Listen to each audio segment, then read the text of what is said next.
Somos Vicente Albornoz, Sebastián Oleas. somos los manes que hablan de economía. Y que pretendemos hacerla interesante, creemos al menos. Al menos creemos nosotros. Y a nosotros nos encanta. Así que les esperamos a partir de la próxima semana, miércoles 13 horas. Miércoles 13 horas, óiganos, clarito está. Síganos. Chao. 829. Miércoles, 13 horas, dicen, ¿no? Me parece fantástico. Con mucho comedimiento de nuevo y también con aspiración de que un breve diálogo sea complementario a lo que de alguna manera hemos optado por reconocer, en parte por admitir. Y hemos insertado también inquietudes que quedan en pendiente de un análisis ciudadano más significativo, y habrá tiempo para ello. Pero ahora queremos nosotros, señoras y señores, referir el caso que nos tiene no solamente alarmados, sino molestos. ¿Hasta dónde ha llegado la clase política y el esquema que ideó este irresponsable exmandatario? Las cosas no son recomendables para menores de edad, ¿no? En la etapa de hacer cuadros políticos o de construir imágenes de políticos que requiere este país, que no las sabe apreciar a tiempo, y después se da cuenta lo que ha perdido en figuras como la de ustedes, por decir algo, y por decir bastante, en la forma como quiero yo concretar este diálogo. Aquí están César Montúfar, ex candidato a la alcaldía de Quito y también un ex candidato a la alcaldía de Quito en otra temporalidad. El señor doctor Milton Castillo, que hoy lo vemos en los tribunales de justicia luciéndose. Sí, Milton es un gran caballero. Le queremos todos los quiteños y ecuatorianos. Me inscribo en la segunda parte. Le queremos mucho y vemos en usted una entrega a los valores supremos de lo que tiene que ser un ciudadano y además un jurista limpio, transparente. No pierde esa buena costumbre, Gracias, Milton. muchas Bienvenidos. Doctor Montúfar, dicen, por ejemplo, que al SRI de Carrasco no le llegó ni el cocolón del arroz verde flex. Se ha lucido el diario La Hora con una de titulares muy, muy importantes. Ayer estuve también leyendo una obra genial de diciembre 8 del 2016 de Focus, que me dicen que ha desaparecido como... Sí, pues, ha desaparecido. Qué pena, porque Focus inició bien, nos dio como este documento imágenes y antecedentes y opiniones de gran envergadura y de enorme importancia histórica. Fue una gran investigadora y lamento que se haya extinguido porque yo pensaba que sobrevivía. Ayer logré encontrar para uso que lo pienso entregar a ustedes con unas copias adicionales que las tengo por ahí. Gracias. De los contratos firmados con Telconet S.A. en el sector público. Esta es una ayuda a memoria muy interesante, rubro por rubro. Rubro, vea usted. Claro que hay que ponerse larga vista, no larga vista, sino unos lentes de aumento 4 veces mejores que los suyos, doctor. 4 veces, imagínense, porque los suyos también ya están alhajas. Bueno, Tomislav Topi. Este hombre adquirió relevancia pública principalmente por la inauguración de una fábrica de cables de fibra óptica. Esta iniciativa nació en la asociación en asociación con la empresa gubernamental china Fidelcom, tecnologías y un holding, este holding que pasó a llamarse Telconet. Actualmente, el 83% de acciones de esta última firma de Topi fueron traspasadas al hijo de su primer matrimonio para que no entren en la división de bienes que está a este momento en curso en tribunales norteamericanos. Telconet o Telconet, la compañía más representante del empresario, más representativa del empresario, fue constituida en agosto del 95. Se abrió principalmente para proveer servicios de Internet. En abril del 2012, esta compañía firmó un contrato de concesión por 15 años, es decir, termina en el 2017 o terminó en el 2017, así dice el contrato y por eso dije en pretérito, con el exsecretario nacional de Telecomunicaciones, ahora Arcotel, por $250,000, con lo cual se le permitió cumplir con su objeto social, proveer de Internet. Vayan a ver la lista en asocio con Correa, que este individuo contrató a Millares Surgir. Por aquí marcharon y siguen marchando todas las empresas del Estado, sin excepción. Todas las empresas del Estado tienen un vínculo por las facturas. Imagínense ustedes que yo tengo los contratos firmados con Telconet, con el sector público en la época de esta revolución ciudadana. Es enorme este antecedente. Aquí están unas copiecitas que voy a pedir para mis dos distinguidos amigos, para que incluso puedan entrar más bien al Internet y ustedes mismos rescatar al tamaño que quieran, porque hay también para el tamaño de su buena vista, doctor. Caramba. Nos reíamos mucho, ¿no?, en esa oportunidad cuando yo, a los menos pensados, a los que no tenían ningún futuro aparentemente, pero sacaron unas muy buenas votaciones, me adherí, digamos, a esas campañas, pero lo estuve aquí a 4 de los que llegaron a ser finalistas muy significativos en un comicio para la alcaldía de Quito, donde intervino también el doctor. Y por eso nos reímos. Y nos reímos en esas sesiones muchísimo, ¿no? Sí, sí, fue muy, muy lindo. Milton Castillo es un ejemplo de virtudes cívicas y goza del afecto de un César Montúfar, que también usted lo ha reconocido como un pana muy agradable, sí, sí, sí. Y un ciudadano de bien, Valiente, inteligente, de bien. Dígale. Sí, si no le ha dicho, dígale a los tiempos.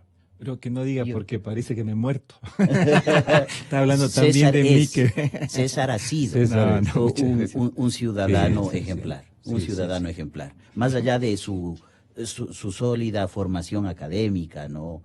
En realidad tiene muchos méritos porque ha hecho lo que... Luchador.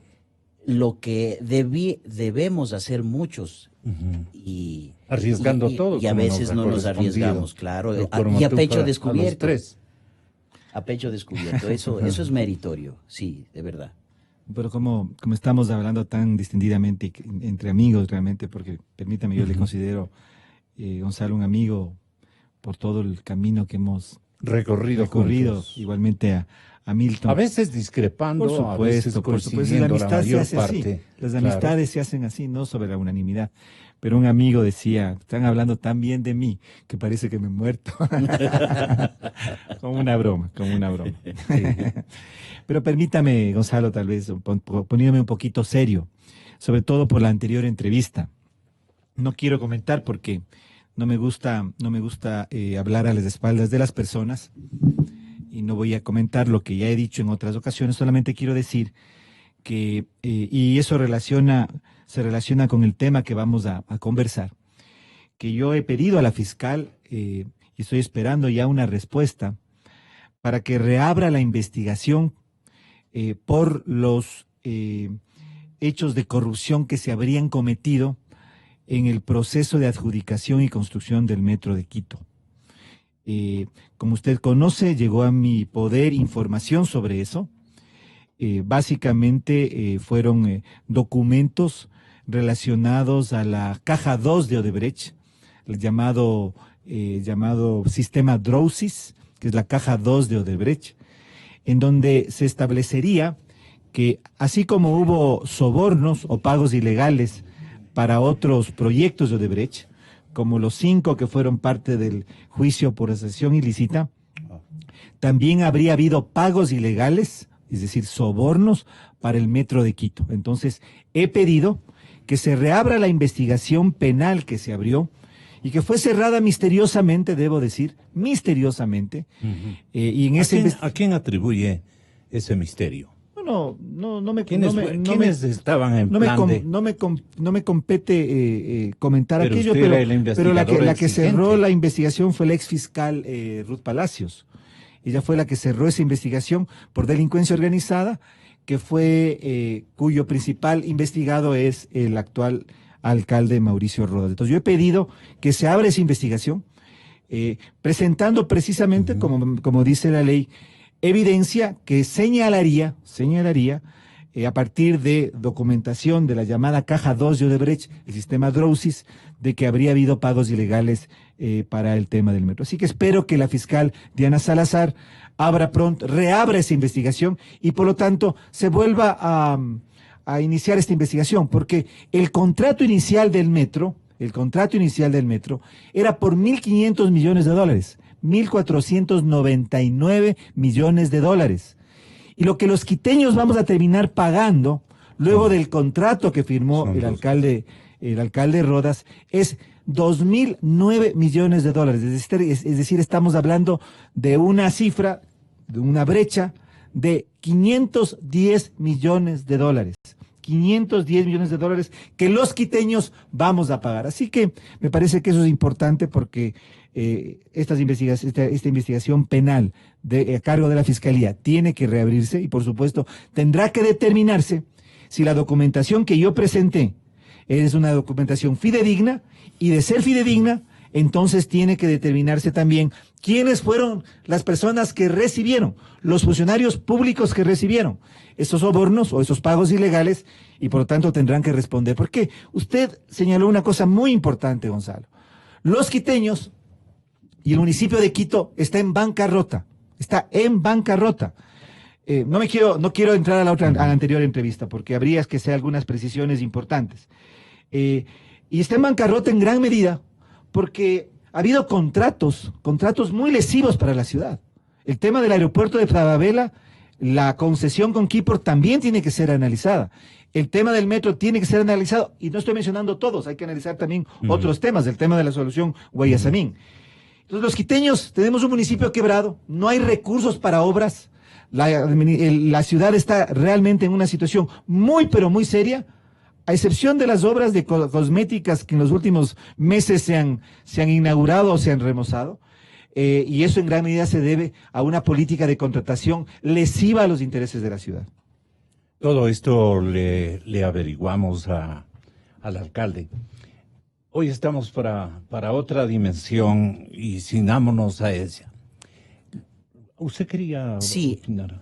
Empatando estos temas con el arroz verde. No, es que yo sí quisiera. Empata además. ¿Sí? ¿Y por qué empata? Porque mire, este reportaje que hay que aplaudir, que permite evidenciar, gracias al trabajo investigativo tan responsable, tan ciudadano también, de Marta Roldós, Fernando Villavicencio, Cristian Zurita, entre otros periodistas, ¿verdad? Trae a colación ¿qué cosa? El mecanismo de cómo Odebrecht lograba conseguir contratos. No había contrato que no tuviese un ingrediente de soborno, de corrupción. Y lo dice esta suerte de directivo general para América Latina de Odebrecht, que ha dado declaraciones ante la Fiscalía del Brasil y también en un trabajo con los Estados Unidos. Confesando este particular. Sí, o sea, confesando, detallando, diciendo que hay archivos de todas las operaciones que le reportaba el superintendente para Ecuador, José Concienciado Santos. Y me estoy refiriendo al señor Luis Mameri, que dio declaraciones sobre cómo operaba Odebrecht. Y entonces, ahí menciona este archivo Drowsys que nos recuerda César, pero había otro archivo también que se llama My Web Day, que contiene cómo para todo contrato negociaban un porcentaje con las autoridades que se los concedían. Y para eso tenían toda esa oficina de operaciones estructuradas, así se llamaba. Por lo tanto, con el arroz verde, lo que está apareciendo es la versión desde el Ecuador de los archivos que se iban guardando para ir registrando las operaciones. Con la misma metodología. Sí, de soborno. Simultáneo. Exactamente, de pagos indebidos, de comprar el contrato a través de un porcentaje. Todo eso tiene que investigarse. Por suerte, hoy ya tenemos abierto el camino para entrar a profundidad, analizar los contratos que Odebrecht, todos, no solamente el metro, todos los contratos que Odebrecht firmó aquí en el Ecuador y que, mire usted, están registrados en la Fiscalía de Brasil. Yo aplaudo, y de verdad que hay que apoyar el trabajo de la Fiscalía actual, que de lo que se nota tiene la voluntad directa, clara, de profundizar sobre el tema e investigar. Porque ellos bien pueden, en un trabajo de colaboración penal con la Fiscalía del Brasil, empezar a recabar toda la información sobre los sobornos que Odebrecht pagó y cotejarlos con los archivos verdes. Doctor Montúfar hizo algunos viajes, el señor Alexis Mera, Por supuesto, a la sede de Odebrecht en el Brasil. No sé si para hacer borrar, pues no, algunas cosas, pero no le resultó. Fue más bien a pedir de favor, a elevar a exhorto, a exigencia, a pedir que una vez que ellos han dado contratos, han otorgado convenios, por favor no se hagan públicos para el escenario ecuatoriano. De eso debe haberse tratado tanto viaje de a Brasil y a los Estados Unidos, ¿no? Gonzalo, mire, yo creo que lo que acaba de decir Milton es muy, pero muy importante. Y creo que yo quisiera reiterar la vinculación que existe entre lo que vamos a discutir, lo estamos ya conversando en este momento, y otros proyectos de Odebrecht en el Ecuador. Porque hay que decirlo, Gonzalo, desde el retorno de Odebrecht en el 2011, Odebrecht realiza en el país 7 contratos, 2 con el municipio de Quito, la Ruta Viva y el Metro de Quito, la Ruta Viva y el Metro de Quito, y 5 con los sectores estratégicos.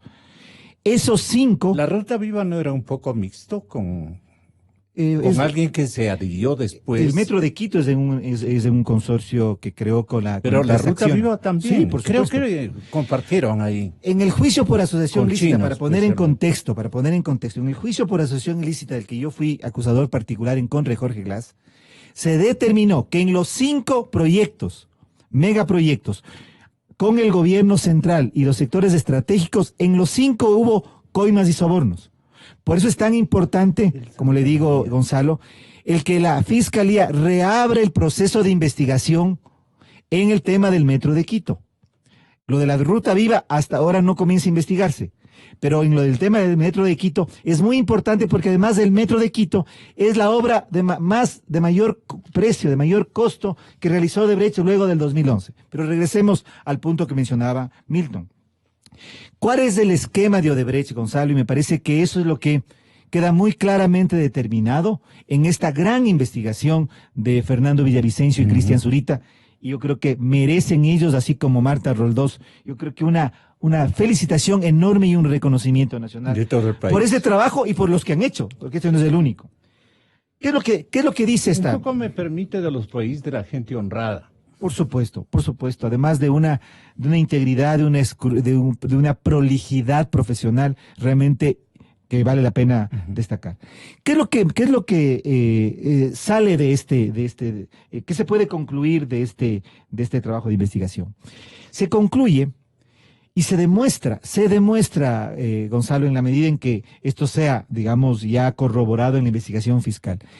¿Cuál es el mecanismo colusorio que se utilizó y que se iniciaba a partir del financiamiento electoral?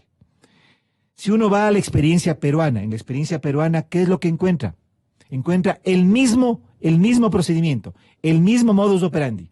Aquí estamos hablando de un pacto colusorio que se inicia en el momento de campaña, empresas, entre ellas Odebrecht, que entregan ilegalmente a los más altos funcionarios o candidatos o encargados de las campañas dinero importante, porque no estamos hablando de pequeñas cifras, que luego que va a ser determinante en la campaña, que va a ser determinante en el resultado electoral, que después se va a traducir o va a redundar en la contratación de obras, megaproyectos, millonarios proyectos, ya cuando estas autoridades son elegidas. Estamos hablando de la investigación de Rodos Verde de algunas, estamos hablando de Sinohidro, que habría entregado $500,000 para un contrato de 2.245 millones de dólares. Estamos hablando de la coreana SK, igualmente $1.5 millones para la campaña, $2.200 en contratos. Perdón que interrumpa esto, que me parece necesario hacer una aclaración. El delito de cohecho es ese delito del corruptor, del privado corruptor, que va donde el servidor público a decirle, te doy para que me des, ¿verdad? Pero en el caso ecuatoriano... Sí, pero en el caso ecuatoriano... para que me des. Pero ustedes recordarán que a Odebrecht le expulsaron del país, militarizaron las oficinas de Odebrecht. Y ese teatrazo hizo el mismo Correa. Pero eso ya en estricto Después se sentido... fue a meter allá. Sí, exactamente. Él mismo a activar de nuevo, a reactivar la amistad. Así es. Pero jurídicamente, y eso es lo que yo le pediría a la Fiscalía que lo tome en cuenta, ese accionar de primero expulsarles y luego recibirles no es más que un mecanismo de extorsión, pues, que inicia con el gobierno. Por eso es tan farisaica esa aseveración de Correa cuando dice Odebrecht, empresa corrupta y corruptora. Pero por Dios, si ellos fueron los que generaron el ambiente para que les vengan a corromper a ellos, pues. Exactamente. ¿O qué otra explicación se puede dar? Y después le recibió con los granaderos de Tarqui. Miren el caso de Odebrecht. En el caso de Odebrecht, estoy ahorita en este momento, recapitulando una noticia que salió ayer publicada y los datos que salieron publicados ayer en Diario El Universo. Odebrecht habría entregado, de acuerdo a la investigación de Arroz Verde, 2.5 millones para la campaña del 2013, ¿sí? Y recibió $1.500 millones en contratos. Estamos hablando de los contratos con el gobierno central. Discúlpeme, Gonzalo, que regrese al Metro de Quito, pero el contrato del Metro de Quito es de $2.000 millones, es superior a esto, Yo no quiero aquí hacer ninguna inferencia, pero por eso precisamente es importante que se reabra la investigación y que el alcalde Mauricio Rodas sea investigado por este tema, porque de la información que yo entregué a la Fiscalía, de la caja 2 de Odebrecht, se desprendería que hubo pagos ilegales.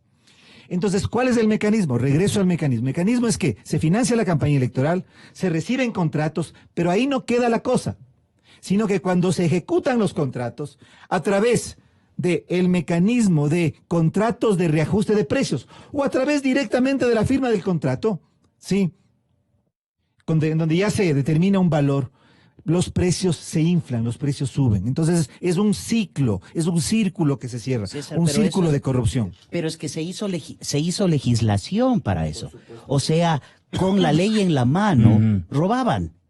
Y ahí es que como sociedad debemos preguntarnos eso. La Asamblea Nacional es la que hacía las leyes, hace las leyes.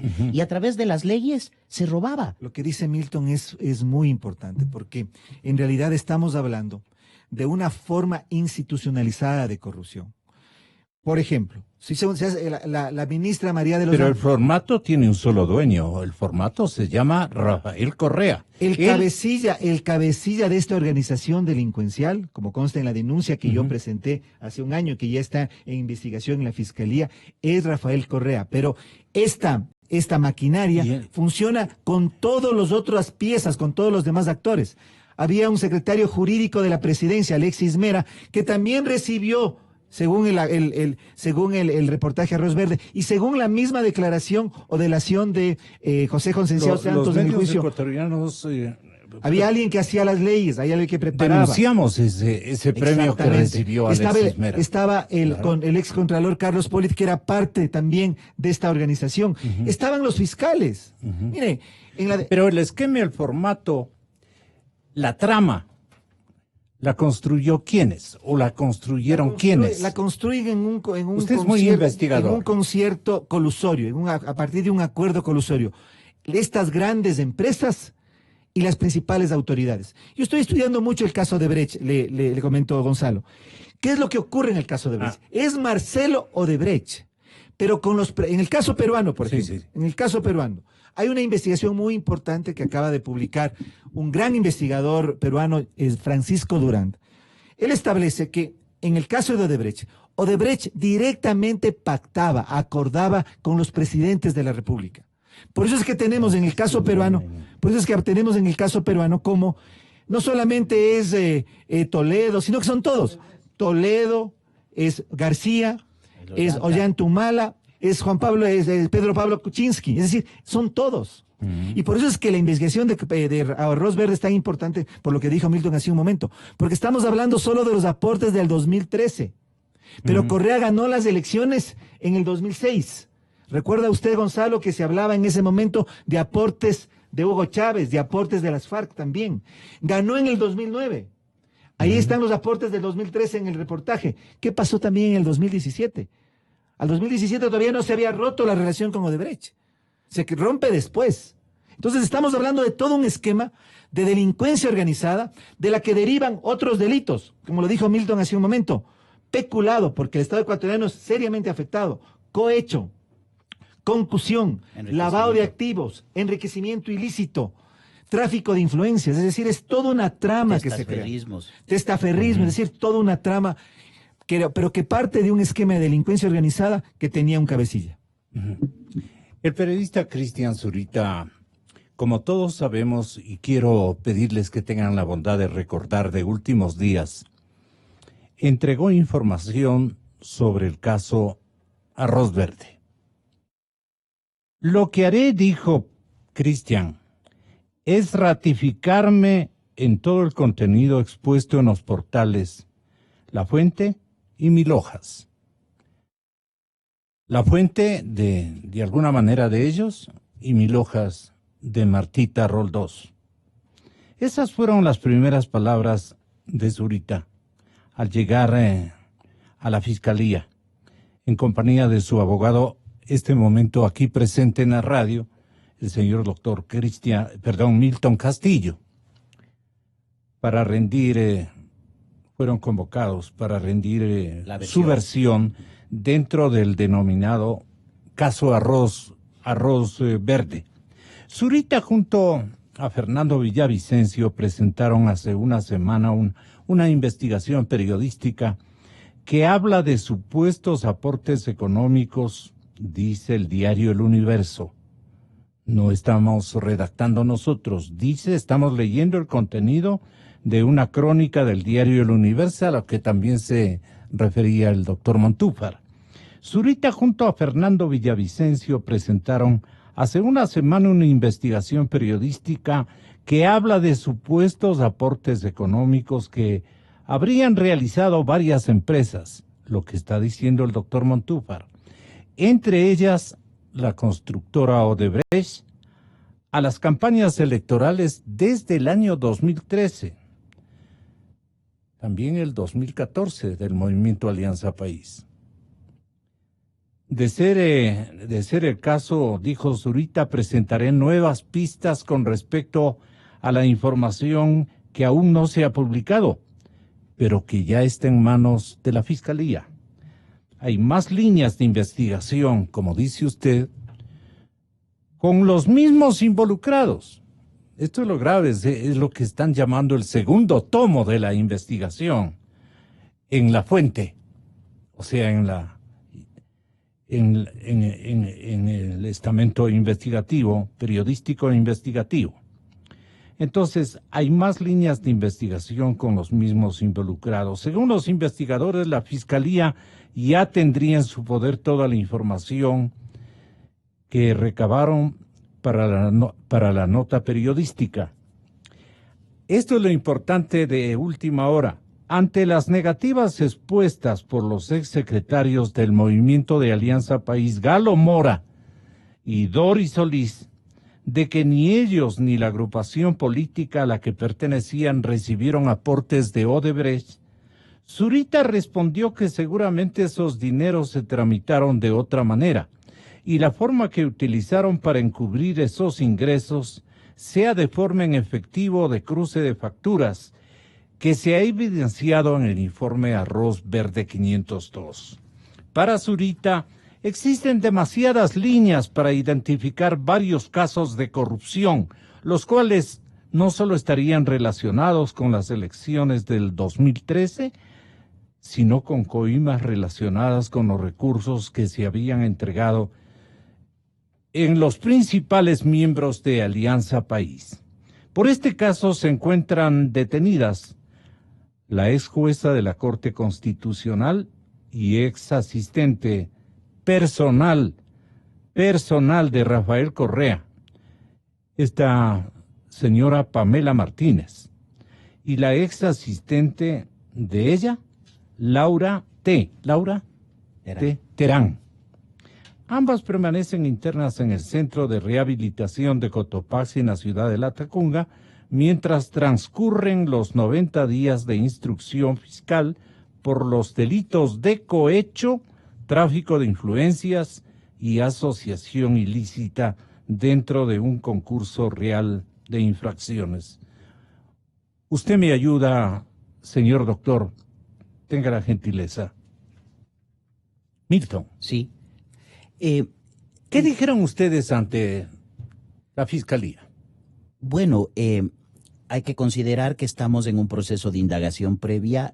Hay cierta confidencialidad tiene razón, por temas estratégicos de la propia Fiscalía. Claro. Pero evidentemente, alrededor de lo que ya ha dicho públicamente el señor Galo Mora y otros altos líderes de Alianza País que manejaron... Que yo he manejado. Claro, mire, en el Código de la Democracia, en los artículos 219, 218, 279... habla sobre la obligación de los tesoreros de campaña de registrar todo movimiento, todo aporte que se deba realizar. Y también constan las prohibiciones de recibir aportaciones que provengan de personas naturales nacionales o personas jurídicas que tengan contratos con el Estado. Las normas estaban ahí clarísimas. Evidentemente ellos nunca iban a registrar aportes de Odebrecht, por ejemplo. Nunca. O aportes ilegales o de otras empresas. Entonces, lo que permitirá toda esta investigación, como permitió en Brasil, en Perú, en México, que los archivos que se van encontrando de los receptores de los sobornos, así como de los dadores, sobre todo de los dadores de los sobornos, sean los elementos de convicción que van más allá del texto de la ley y en donde se quieren escudar ellos porque aparecen como santos varones y santas mujeres también, siempre cumplidoras de la ley y incapaces de un soborno.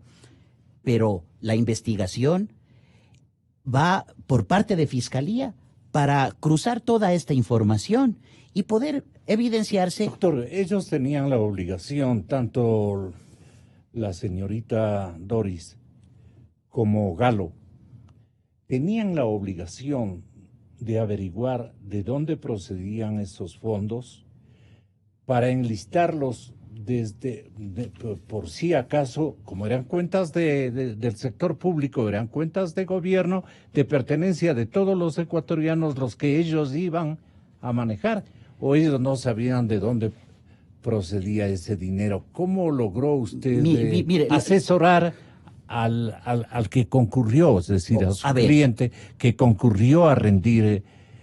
O sea, mire, hay A rendir desde el información a periodista Fiscalía, un ¿no? elemento esencial del trabajo periodístico que vale la pena traer a colación a propósito de su pregunta. Claro.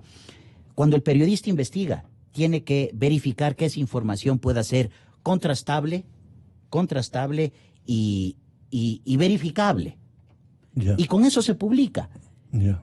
Y las fuentes tienen que ser respetadas. Ujú. Porque siempre habrá el argumento de defensa de que violentaron mi privacidad o esa información yo la tenía guardada bajo 7 llaves y quién tuvo la posibilidad de encontrar esas 7 llaves y meterse a hurgar en mi información. Todo eso está protegido por la legislación. Pero Galo Mora y Doris Solís, doctor Montúfar, ¿recibieron dineros a sabiendas de que es dinero de propiedad del Estado o que eran de propiedad del partido? A ver, de cómo funciona según el Código de la Democracia cada una de las campañas Claro. electorales, uno puede desprender que para la campaña había un tesorero específico, que no es necesariamente el tesorero del partido, ¿sí? O del movimiento. Quien habría recibido los recursos estos ilegales, se entendería, en este caso no parece ser ni siquiera el tesorero de la campaña, sino que fueron, de acuerdo al reportaje de Arroz Verde, pareciera que fue la señora Martínez y Sí. que ella, digamos, por fuera de cualquier estructura, directamente era la que distribuyó esos recursos o parte de esos recursos a distintas personas. Esto me parece que es bastante importante porque da cuenta de que estos aportes no eran aportes que pasaban ni por el partido ni por la campaña. Me parece que eso es lo que hay que analizar, sino que pasaban por una persona de extrema confianza y muy cercana al expresidente de la República. Eso es lo que me parece a mí realmente, yo diría, espeluznante. Porque Pamela Martínez, digamos, que era la que oficiaba de intermediaria, de cajera, podríamos decir, según el reportaje, trabajaba como asesora del presidente, pues. Sí. Entonces aquí estamos ante una situación incluso mucho más grave, Gonzalo. Entonces que los aportes iban acá a la gran casa que tiene Alianza País, incluso todavía la tiene, en la Avenida de los Chiris, al frente de la tribuna, sino que iban por Carondelet, pues. Eso es lo que me parece que este reportaje está señalando, lo cual es mucho más grave. Porque es una persona extremadamente cercana al presidente, la que hace las veces de recolectora, quien recoge y quien distribuye. Por lo tanto, eso nos lleva a una afirmación que ya hizo Fernando Villavicencio, de que es imposible que Rafael Correa no solo no haya estado enterado de lo que estaba pasando, sino que era él mismo el que daba de una u otra manera, estaba más o menos al tanto. Instrucciones. Pero, Exactamente. a ver, pero si el señor Galo Mora tiene una estructura ética así como quiere hacer aparecer en los medios de comunicación, ¿cuál es el problema? Que salga al paso y diga, a ver, yo no tengo nada que ver, esto lo conocía directamente el presidente de la República. ¿Por qué no sale y dice eso? Yo recibía instrucciones del exactamente. presidente de la República. O sea, aquí la mujer final. del César no solamente tiene que ser, sino parecer honesta. Y si es que quiere que le recordemos un poquito más, que le escuche a Pedro Delgado en esta grabación que yo transmití esta víspera. Rafael ordenaba manejar la plata de Alianza País en cuentas personales de varios de sus amigos y colaboradores. Esto para evitar el control previsto en la ley de partidos políticos. Pamela Martínez, en aquel momento asesora de Rafael, manejaba en sus cuentas personales y en cuentas con su firma dineros que correspondían a aportes, donaciones y diezmos que exigía Rafael que entreguen los funcionarios y ministros de su gobierno al partido. Por no poder demostrar el origen de fondos de sus cuentas, el Banco del Pacífico trató de cerrar las cuentas de Pamela. Hoy Pamela Martínez es miembro de la Corte Constitucional y se supone que debe impartir justicia en el Ecuador. ¿Creen que quien le maneja la chequera a Rafael puede ser independiente de sus decisiones? Ojalá el fiscal, el superintendente de bancos y la unidad de análisis financiero investiguen estas cuentas y las de otros colaboradores que eran testaferros de Alianza País. Y personalmente me Irrita. me irrita, no sé, me parece terrible, terrible, porque ya uniendo lo que acaba de decir Pedro Delgado con lo que Villavicencio y Zurita publicaron, uno se da cuenta que en realidad este esquema de corrupción, no solamente que afectó tan gravemente en términos económicos, sino es la afectación moral. Lo que está diciendo Pedro Delgado, lo que dice el reportaje. Y en este momento estoy recordando también algo que mencionó José Concienciao en su delación en el juicio por asociación ilícita. Él dijo, en ninguna parte de América Latina yo tenía la posibilidad de hablar y entrar directamente a la oficina del vicepresidente. Lo que está diciendo Pedro Delgado, lo que dice el reportaje, es que era en Carondelet, no solo desde donde se organizaba, sino en donde se recibían posiblemente los recursos. Imagínense lo que es eso. O sea, estamos aquí, yo estoy muy metido estudiando el caso peruano por las similitudes. ¿Qué es lo que ocurre en el Perú? Es el asesor de Alan García el que recibe en un hotel el dinero. Reciben en otros lugares. Yo creo que aquí hay un tema moral, un tema ético, un tema de integridad, de honor nacional. Estamos hablando de un esquema que operaba y que funcionaba aparentemente desde el lugar y la sede de gobierno del país, y eso es terrible. No, y eso es lo que se demuestra al ser Pamela Martínez, según el reportaje, la persona que hacía las veces de recolectora y de distribuidor, quien distribuía estos recursos. Pero hay un punto importante en la investigación, y es que esta investigación se abre y tiene que articularse a los otros procesos que hay abiertos alrededor, no solo de Odebrecht, sino de otras compañías.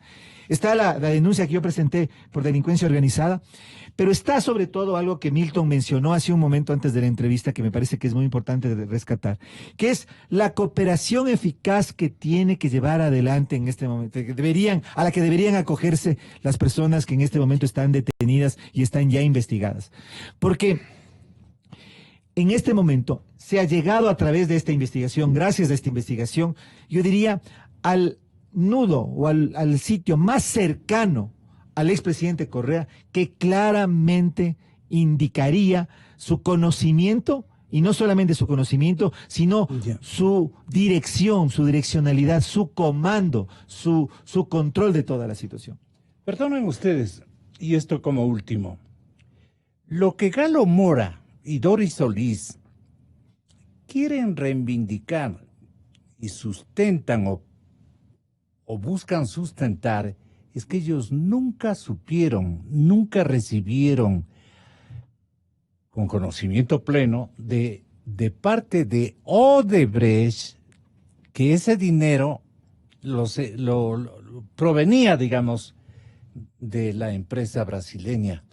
A cambio, como conocemos de todos los contratos que se suscribieron, pero Galo Mora dice, nosotros no sabíamos de dónde venía la plata.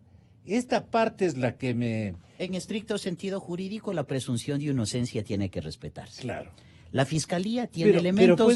Pero podemos llevarles a santurrones, sí, tanto a Galo como por lo a la pronto señora. tenemos la obligación constitucional de hacerlo. Claro. ¿No? Y hay que respetar los derechos de la gente, ¿no? Al buen nombre.